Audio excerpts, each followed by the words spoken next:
So Amazon says it will not display additional tariff costs next to the product prices on its site, despite a report the company would be doing so. Punchbowl reported yesterday the retail giant would post import charges for some items as a transparent way to show why some prices have gone up. Hours later, during a press briefing, Press Secretary Caroline Leavitt called everybody. the reported move by Amazon a, quote, hostile and political act. The White House later confirmed President Trump had called Amazon chief Jeff Bezos yesterday morning to express his displeasure over the report about Amazon displaying tariff costs on its site. Jeff Bezos was very nice. He was terrific. He solved the problem very quickly, and he did the right thing, and he's a good guy.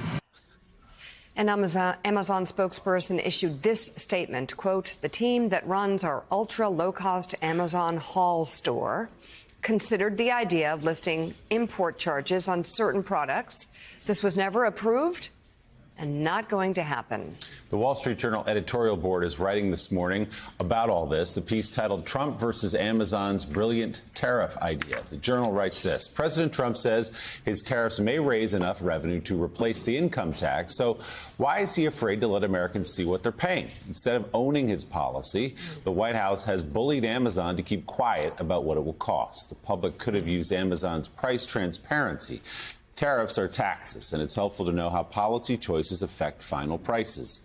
Some shoppers might say the additional cost is worth it to support Mr. Trump's policy, but there is no denying that they're paying, and everyone is better off knowing how much. Like taxes, tariffs often add a precise dollar figure to a sticker price. Voters who pay little attention to the macroeconomy will notice a direct markup on items they buy. Consumers are already feeling the tariff pain, whether or not retailers quantify it on their websites.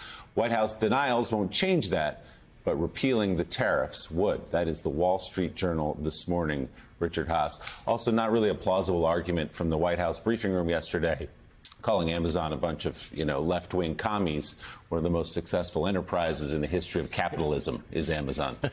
Yes, it is capitalism, which I usually associate with the West. This was, as one Wall Street firm calls it, radical transparency.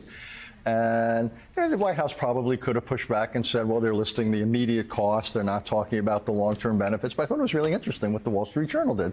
And just as a larger point, the Wall Street Journal editorial page has been a true, consistent conservative voice. And it's interesting because it highlights the difference between conservatism and this administration, which is many things, but not conservative.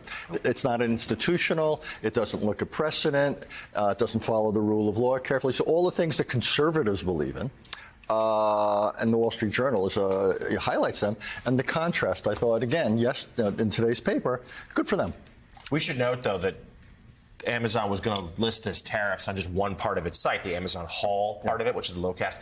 The Amazon Haul is pretty prominently featured on anyone's Amazon page. So this would have been something consumers would have seen, and we would have perhaps he would have gone from there. But David French, I think the point here is, we've gotten the explanation from Amazon, but there's certainly a perception that this is another moment of a powerful institution, a powerful person obeying what President Trump wants. We know that Bezos has really cozied up to him in the last handful of months, was there for the inauguration and the like, and has even after the first term, drew Trump's ire quite often because of his stewardship of the Washington Post. That is no longer the case. So talk to us about that phenomenon, but also just the fact that the White House got so upset about this gives up the game here. They know that these tariffs are going to hurt American consumers and be really unpopular, and they don't want that in-your-face reminder of that.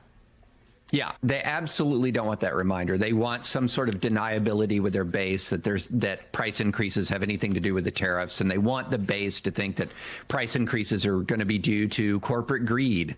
But what we see here is a further example of what we already knew, which was Trump views himself in this Putin-esque authoritarian role. And what does Putin have? Putin has a bunch of oligarchs who kind of orbit around him, who are subservient to him. And this is what the relationship he wants to create with wealthy American individuals and powerful American institutions. He wants to create this dynamic whereas he's the authoritarian center and all of these oligarchs and all of these wealthy institutions orbit around him.